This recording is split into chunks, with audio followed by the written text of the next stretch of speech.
அன்பார்ந்த Joy TV நேயர்களுக்கு கர்த்தரின் விடுதலை ஊழியத்தின் சார்பாக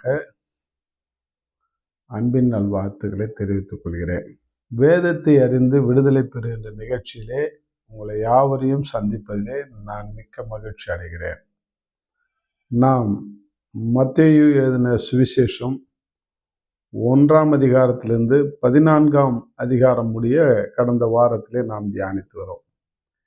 இந்த வாரத்திலே நாம் 15ஆம் அதிகாரத்தில் உள்ள முக்கியமான கருப்பொருளை அல்லது முக்கியமான சத்தியத்தை நாம் அறிந்து கொள்ள தேவன் உதவி செய்வாராக. மத்தேயு 15ஆம் அதிகாரத்தில் 1-2 வசனத்தை நான் வாசிக்கிறேன். அப்பொழுது எருசலேமிலிருந்து வந்த வேதபாரகர் பரிசேயரும் இயேசுவிடத்திலே வந்து, உம்முடைய சீஷர்கள் முன்னோர்களின் பாரம்பரியத்தை ஏன் மீறி நடக்கிறார்கள்? கை கழுவாமல் போஜனம் பண்ணுகிறார்களே என்றார். இந்த பாரம்பரியத்தை மீறி நடக்கிற காரியத்தை குறித்து இயேசு ஆண்டவர்கிட்ட ரிப்போர்ட் பண்றாங்க. இப்போ ஆண்டவர் அவர்களுக்கு என்ன பதில் சொன்னாரு அப்படின்னாக்கா, அவரு உங்கள் பாரம்பரியத்தினாலே தேவனுடைய கற்பனையை அவமாக்கி வருகிறீர்கள். மாயக்காரே, உங்களை குறித்து இந்த ஜனங்கள் தங்கள் வாயினாலே என்னிடத்திலே சேர்ந்து தங்கள் உதடுகளினாலே என்னை கனம் பண்ணுகிறார்கள். அவர்கள் இருதயமோ எனக்கு தூரமாய் விலகி இருக்கிறது என்று சொன்னார். அப்படி சொல்லிட்டு ஆண்டவர் முக்கியமான ஒரு காரியத்தை சொல்றார். மனுஷனுடைய கற்பனையை உபதேசங்களாக போதித்து வீணாய் எனக்கு ஆராதனை செய்கிறார் என்று ஏசாயா தீர்க்கதரிசி நன்றாய் சொல்லியிருக்கிறானே. அன்பாலே, இன்னைக்கு மனுஷனுடைய கற்பனையை உபதேசங்களாக போதிக்கிற ஒரு காலமாக, அந்த காலத்துல மட்டுமல்ல, இந்த காலத்து கிறிஸ்தவர்களும் அந்த பாரம்பரியத்தை கடைபிடித்து மனுஷனுடைய கற்பனைகள் எல்லாம் போதனையாக போதித்து கொண்டிருக்கிறார்கள். இன்னைக்கு நாம விசுவாசிகளாக இருக்கிற நாம கொஞ்சம் ஜாக்கிரதையா இருக்கணும். அந்த நாம பாரம்பரியத்தை பின்பற்றுகிற கிறிஸ்துவலா இருக்க போறோமா, சத்தியத்தை பின்பற்றுகிற கிறிஸ்துவலா இருக்க போறோமா? கொஞ்சம் யோசிச்சு பாருங்க. நாம் சத்தியத்தை பின்பற்றக்கூடிய கிறிஸ்துவலா இருந்தோம்னா நம்ம இருதயம் தூரமா இருக்காது. நம்ம உதடுகளினால ஆண்டவரை கனம் பண்றோம், சோத்திர ஆண்டவரே என்றோம், நம்ம பிரைஸ் லார்ட் என்றோம், இப்படி ஆண்டவரே உமக்கு மகிமை என்றோம், அல்லேலூயா என்றோம், எல்லாம் சொல்றோம்.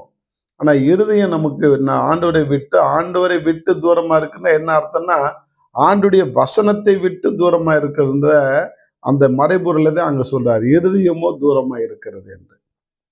ஆண்டுடைய சத்தியத்தை நாம் அறிந்து கொள்ள வேண்டும். இன்னைக்கு பாரம்பரியத்தை கடைபிடிக்கிறோன்றார். ஆனா அது கை கழுவாமல் சாப்பிட்றது தீட்டு கிடையாது. 17ஆம் வசனத்தை பார்த்தீங்கன்னா தெரியும். வாய்க்குள் போகிறதெல்லாம் வயிற்றில் சென்று ஆசன வழியாய் கழிந்து போகும் என்பதை நீங்கள் இன்னும் அறியவில்லையா என்றார். கை கழுவாமல் சாப்பிட்டாலும் சரி, எப்படி சாப்பிட்டாலும் சரி, அது வாய்க்குள்ள போய் அது ஆசன வாயில போகுது. அதை நீ அறியலையா? வாயிலிருந்து புறப்படுகிறது இருதயத்திலிருந்து புறப்பட்டு வரும், அவைகளை மனுஷனை தீட்டுப்படுத்தும். என்னவெனில், இருதயத்திலிருந்து பொல்லாத சிந்தனைகளும் கொலைபாதகங்களும் விபச்சாரங்களும் வேசித்தனங்களும் களவுகளும் பொய்களும் பொய் சாட்சிகளும் தூஷணமும் புறப்பட்டு வரும். இவைகளையே மனுஷனை தீட்டுப்படுது இல்லாமல் கை கழுவாமல் சாப்பிடுகிறது மனுஷனை தீட்டுப்படுத்தாதுன்னு அழகா பதில் சொல்றார். இதே மத்தேயு சுவிசேஷத்துல இப்படி இருக்கிறது. மார்க் அழகா அதை எழுதியிருக்கிறார். மார்க் 7:21 நீங்க பாத்தீங்கன்னா 13 காரியத்தை அங்க அவர் குறிப்பிட்டு சொல்கிறார். மார்க் 7:20 மனுஷனுக்குள்ளிருந்து புறப்படுகிறதே மனுஷனை தீட்டுப்படுத்தும். எப்படி எனில், மனுஷனுடைய இருதயத்தில் இருந்து பொல்லாத சிந்தனை, விபச்சாரம், வேசித்தனம், கொலைபாதகம், களவு, பொருளாசை, துஷ்டதனம், கபடு, காமவிகாரம், வன்கண், தூஷணம், பெருமை, மதிகேடு புறப்பட்டு வரும். பொல்லாங்கனாவில் இவைகள் எல்லாம் உள்ளத்திலிருந்து புறப்பட்டு மனுஷனை தீட்டும். இந்த பொல்லாத இந்த குணாதிசயங்கள் இந்த மாதிரி இதைதான் ஒரு மனுஷனை தீட்டுப்படுத்தும். மூஞ்சி கை கழுவாம சாப்பிட்றது ஒரு மனுஷனை தீட்டுப்படுத்தாது. அது பாரம்பரியத்தை நீ ஏன் கடைபிடிக்கிற? முக்கியமாய் கடைபிடிக்க வேண்டிய சத்தியத்தை கடைபிடியுங்கள் என்று ஆண்டவர் வலியுறுத்துகிறார். புதிய ஏற்பாடு காலத்து பக்தர்களா இருக்கிற நாம பாரம்பரியத்தை கடைபிடிக்கிறோமா, சத்தியத்தை கடைபிடிக்க போறோமா? கொஞ்சம் நம்மளை நாமளே யோசிச்சு பார்ப்போம். அதனால இன்றைக்கு நான் ஒரு பாரம்பரிய சபைக்கு என்னை அழைத்தார்கள். கோயம்புத்தூர்ல ஒரு பெரிய சபை, பாரம்பரிய சபை. கிட்டத்தட்ட 5000 பேர் அதுல உறுப்பினராக இருக்கிறார்கள். மக்கள் வழிந்து ரொம்ப வெளியெல்லாம் உட்கார்ந்துருந்தாங்க. அப்ப அந்த என்னை அழைத்த அந்த ஃபாதர்னு சொல்லுவாங்கல்ல, அவரு அங்க ஒரு பாட்டு ஒண்ணு தவறுதலா பாடிட்டாரு. என்னன்னா, அந்த போர்டுல வந்து 125வது பாடலை பாடுறதுக்கு அவர் ஏதோ 124வது பாடலை ஏதோ பாடிட்டார். அவ்வளவுதான்.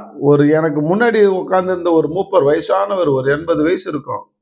ஃபாதர நிறுத்தியா உன் பாட்ட, போர்டுல என்ன எழுதியிருக்கு, நீ என்ன பாடுற அப்படின்னு மக்கள் மத்தியில அப்படியே அவமானப்படுத்தினார். அவர் அப்படியே தடுமாறிட்டாருங்க. அன்பாலே, இன்னைக்கு பாரம்பரியத்தை கடைபிடிக்கிறதுனால ஒரு பிரயோஜனமும் கிடையாது. ஆண்டவர் அதெல்லாம் பார்க்கல.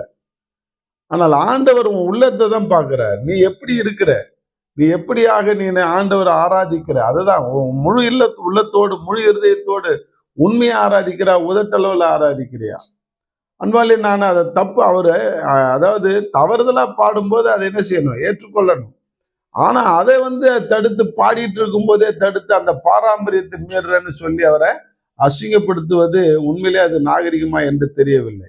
அவ்வளோ மக்கள் எதிர்க்க அவரை அப்படி அசிங்கப்படுத்தினார். அதனாலே ஆண்டவர் மனுஷனுக்குள்ளிருந்து புறப்படுகிறது தான் அவனை தீட்டுப்படுத்தும் என்று சொல்கிறார். இன்னைக்கு பாருங்க, பொல்லாத சிந்தனை, கொலைபாதகம், விபச்சாரம், வேசித்தனம், களவு, இதெல்லாம் தான் மனுஷனை தீட்டுப்படுத்துகிறது. இன்னைக்கு நாம இந்த 13 காரியத்தை உள்ள வச்சுக்கிட்டு நாம ஆண்டவரை பின்பற்றுகிறோம் சொல்றோம். அதனால்தான் இங்க சொல்றாரு, இந்த ஜனங்கள் தங்கள் வாயினாலே என்னிடத்திலே சேர்ந்து தங்கள் உதடுகளினாலே என்னை கனம் பண்ணுகிறார்கள், அவர்கள் இருதயமோ எனக்கு தூரமாய் விலகி இருக்கிறது. ஆண்டவர் சொன்னது எவ்வளவு நல்லா இருக்கு பாருங்க. இருதயம் தூரமா இருக்கு. கசப்பு, வெறுப்பு, கோபம், சலிப்பு இன்னைக்கு சபைக்குள்ள வந்து தாண்டவம் ஆடிக்கொண்டிருக்கிறது. ஆனா இன்னைக்கு நாம என்ன செய்கிறோம்?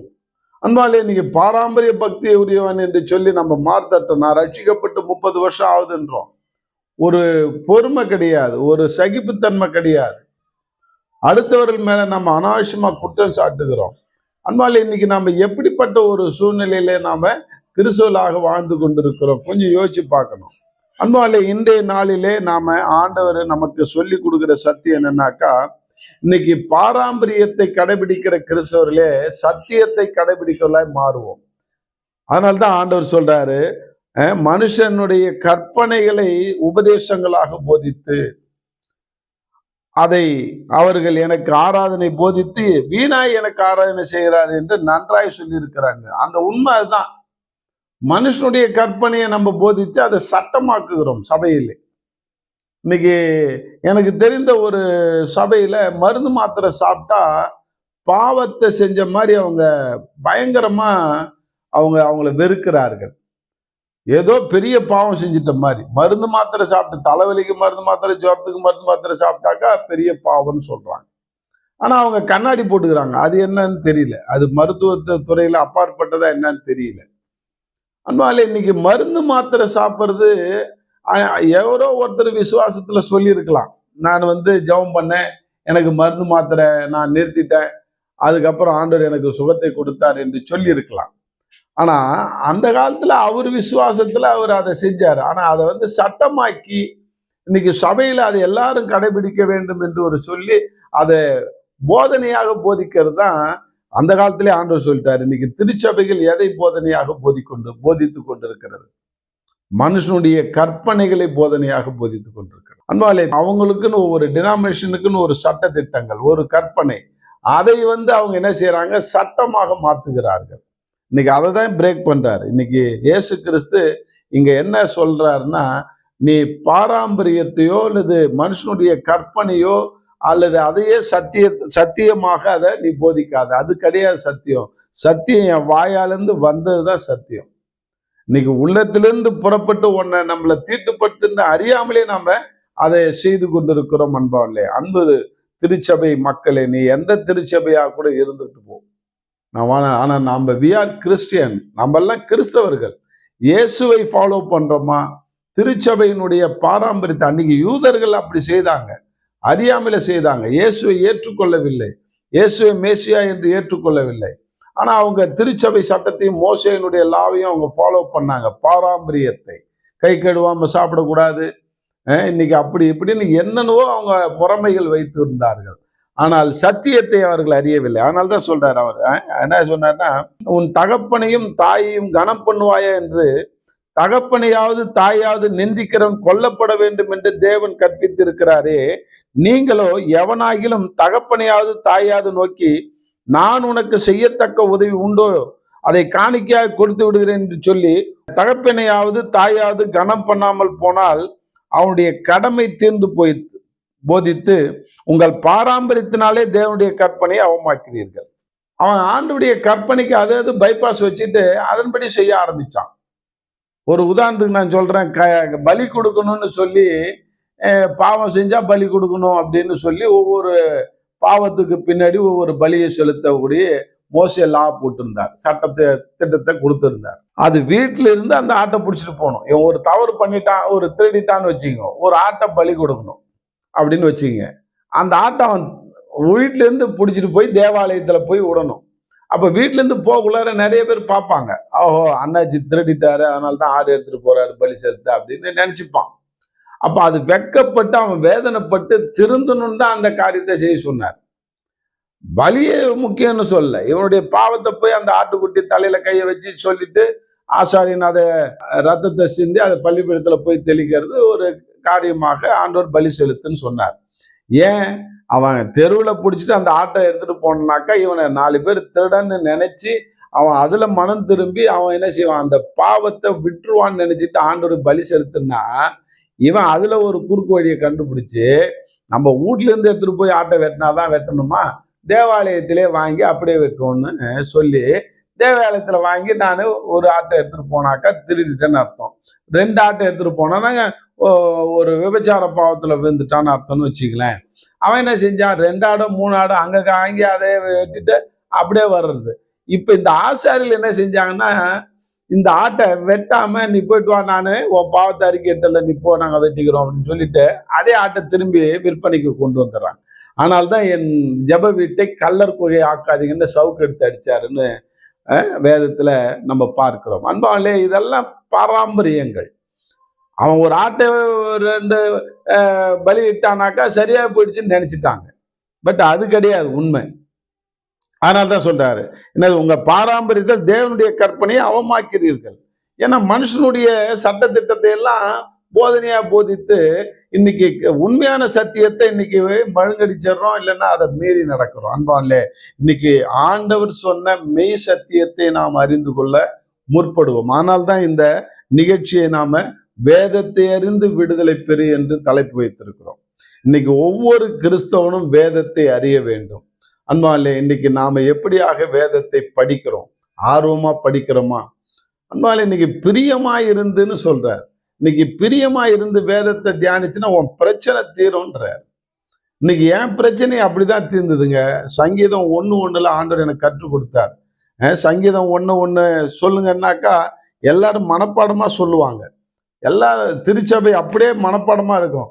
துன்மார்க்கனுடைய வழியில் நில்லாமலும் பாவிகளுடைய வழியில் நில்லாமலும் அப்படின்ட்டு எல்லாம் கடன்னு ஒப்பிப்பாங்க. அன்பாலே இன்னைக்கு பாருங்க, துன்மார்க்கனுடைய ஆலோசனை நடவாமலும் பாவிகளுடைய வழியில் நில்லாமலும் பரியாசக்கார உட்கார இடத்துல உட்காராமலும் கர்த்தருடைய வேதத்தில் பிரியமாயிருந்து இரவும் பகலும் அவருடைய வேதத்தை தியானிக்கிற மனுஷன் பாக்கியவான்னு போட்டு. இது மனப்பாடமா அறிந்த கிறிஸ்தவர்கள் அதனுடைய ஆழமான சத்தியத்தை அறிந்தார்கள் என்றால் இல்லை. அன்பாலே நான் அதுதான் நினைச்சேன். துன்மார்க்குடைய ஆலோசனை 3 காரியத்தை செய்யாத ஒரே ஒரு காரியத்தை செய்யி, அப்ப நீ பாக்கியவனாய் மாறுவன்றார். அப்ப வேதத்தை நாம எப்படியாக தியானிக்கிறோம்? 3 காரியம் என்ன? துன்மார்க்குடைய ஆலோசனை கேட்காத, பாவிகளுடைய வழியில் நிற்காத, பரியாசக்கார உட்கார இடத்துல உட்காராத, கர்த்தருடைய வேதத்தில் பிரியமாய் இருந்துன்றார். இரவும் பகலும் தியானிக்கிற மனுஷன் சொல்லி வெறுமனை போல அந்த பிரியம் என்ற காரியத்தை அங்க சேர்க்கிறார். அது ஏன் சேர்க்கணும்? பிரியம் என்றால் இன்ட்ரெஸ்ட், ஆர்வமாக அல்லது நேசித்து அல்லது லவ் பண்ணி. இன்னைக்கு வேதத்தை அந்த மாதிரி வாசிக்கிறோமா?